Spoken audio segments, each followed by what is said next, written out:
Manipur human rights activist Jodha has drawn the attention of United Nations Human Rights Council towards ongoing Manipur crisis.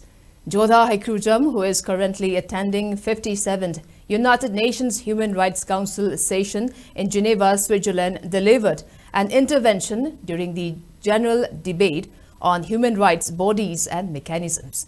In his speech, the human rights activist from Manipur maintained that Manipur was once an independent princely state with a constitutional monarchy and democracy government.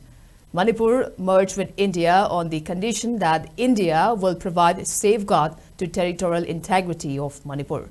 Despite the assurances, Manipur has faced numerous threats to its territorial boundaries and also on security and safety of the indigenous people.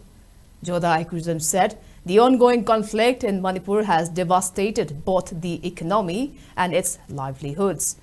It has displaced over 60,000 people from their homes.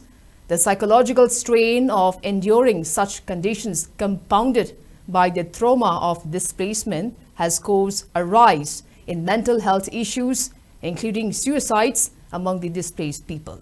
He added that the Indian government has failed to honor its promise to protect Manipur's territorial integrity.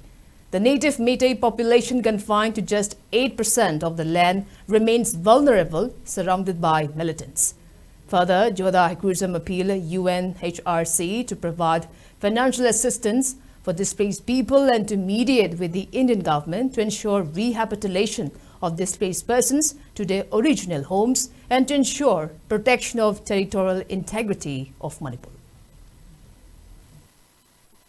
Manipur, once an independent princely state with a constitutional monarchy and democratic government, retained autonomy even after Indians independence in 1947. However, following Manipur's merger with India, the Indian government assures that Manipur's territorial integrity would remain intact without the state's consent. Despite these promises, Manipur has faced numerous threats to our territorial boundaries and the safety and the security of our native indigenous people, leading to ongoing demands for stronger protections. The ongoing conflict in Manipur has severely impacted both the economy and livelihoods. Over 200 lives has been lost and more than 4,000 homes has been burned by the Chinkuki terrorists. These terror attacks have displaced over 60,000 people who live in overcrowded refugee camps lacking basic necessities like food, shelter and healthcare. The psychological strength of enduring such conditions, compounded by the trauma of displacement, has led to an increase in mental health crises, including suicide. Mr. President, many displaced individuals are left in despair, crying and praying for justice and a chance to return home and rebuild their lives. Meanwhile, Manipur's economy is crippled with inflation at 10% and the destruction of businesses and infrastructure, pushing